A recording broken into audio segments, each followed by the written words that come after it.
Welcome to the truth about angels. So today we're going to specifically talk about God's obedient spiritual family. Okay, so angels are God's created spiritual family that have existed prior to the creation of the world.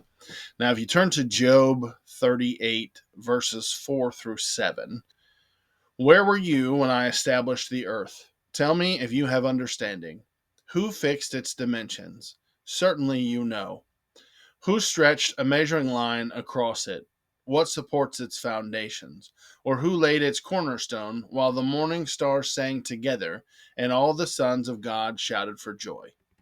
Okay, so the morning stars and the sons of God here are God's angelic hosts, right? They're the spiritual family that God created. Now, some people will say this verse supports flat Earth, whatever. It's figurative. However, what's not figurative is when God talks about his sons singing and shouting for joy, right?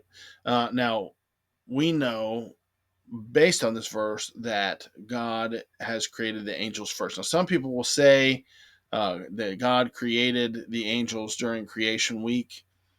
It's a possibility, but there's no reason why he would need to be confined to that. If the angels are spiritual beings and God is a spirit being, God very well could have had his realm in heaven for any number of years or decade or millennia or whatever prior to his foundation of the earth. We have no idea how long angels existed prior to humanity. We just know that when God laid the foundations of the earth, that the angels were there and they shouted for joy.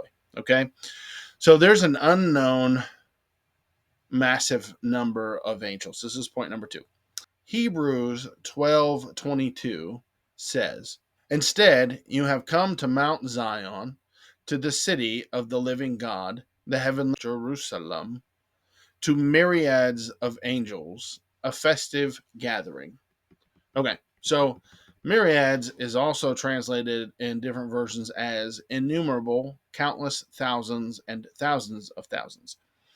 So the point here is that there are a number of angels that no human has numbered anywhere in Scripture.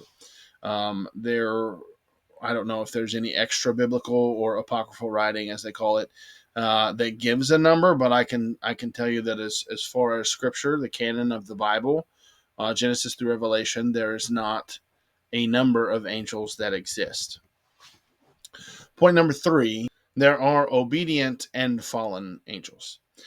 So a third of the angels followed Lucifer, who was a very powerful, very beautiful angelic being. And just a sidebar, the word angel comes from Angelos, which means messenger. So technically, they're not all angels. That's just what we refer to them as. For this video, we're going to continue to call them angels. So Lucifer was a very powerful angel. So Revelation 12:3 and 4 says, "Then another sign appeared in heaven. There was a great fiery red dragon, having 7 heads and 10 horns, and on its heads were 7 crowns. Its tail swept away a third of the stars in heaven and hurled them to earth." Only 3 angels are named in the Bible. Okay, you have Michael or Michael, you have Gabriel, and those are 2 of the obedient sons to God. And then you have Lucifer, who is the fallen son of God. So Michael is an archangel or archangel, whichever, however you want to say it, and he's known as the Prince of Israel. He is a leader angel, and he fights a war against Lucifer and his angels in Revelation. He also assists in fighting the Prince of Persia and the Prince of Greece in Daniel 10, and that's Gabriel who talks about that. And if you have not read Daniel 10, you should definitely go do that. Or Revelation, like the whole book. It's really good. So Gabriel is a messenger angel, which is kind of redundant again because angel comes from angelos, which means messenger. That is why I like to use obedient sons versus rebellious sons and not angels and demons. And we'll talk about demons in another video. But I think fallen angels and demons are 2 different things. So Lucifer is Satan. Okay, he's the devil, he's the dragon, and he's the serpent or the ancient serpent. He fell somewhere between the creation of the world and Genesis 3. And there's verses in Isaiah and Ezekiel that talk about Lucifer falling. Okay, so next point, there are several different types of angels that exist, including but not limited to archangels, cherubim, seraphim, the living creatures, and then there are just the messenger angels and all the other angels that we see throughout the Bible. So there are a lot mentioned in Revelation. In fact, you can get entire books on just the angels from Revelations. So angels have a physical body or a physical form of some sort when they want and need to. So Genesis 18 and 19 talk about two angels that come with the angel of the Lord, and they went into Sodom to rescue Lot.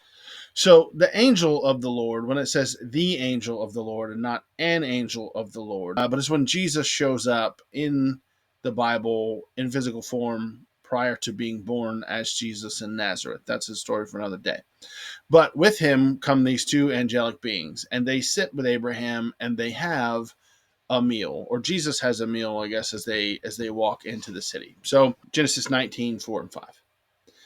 Before they went to bed, that's the angels and Lot's family, the men of Sodom, both young and old, the whole population surrounded the house. They called out to Lot and said, where are the men who came to you tonight? Send them out to us so we can have sex with them. Okay, so obviously these angels appeared as normal men and they physically interacted with the world around them, enough so that the men of the village wanted to gang rape them. Now, that's a harsh verse, but that's just what it was. These men were evil. That's why Sodom was judged. This is right before Sodom is destroyed. So there are also other examples of angels being in physical form. For instance, another one is Hebrews 13:2. Don't neglect to show hospitality, for by doing this, some have welcomed angels as guests without knowing it. Okay, so clearly, like angels can be confused for people. They can be seen in human form, and they have bodies. We know that they grab Lot's family and pull them out of Sodom. We know there are other occasions in which angels take on a physical form. And that comes more into play when it comes to fallen angels versus demons and unclean spirits. But for now, on the obedient side of things, it's important to know that some have entertained angels without knowing it, and that they exist in physical form. So, the next point, angels are here to minister to us as we travel through life. They ministered to Jesus after his temptation in the desert. So, Matthew 4:8 says, Then the devil left him, and the angels came and began to serve him. Hebrews 1:14 says, Are they not all ministering spirits sent out to serve those who are going to inherit salvation? So they serve those who are saved, going to inherit salvation, not just anybody. And the next point is a potential. So they may be assigned to guard and watch over specific children or followers of Jesus. This is something that I believe to be the case. I think that we all have a guardian angel.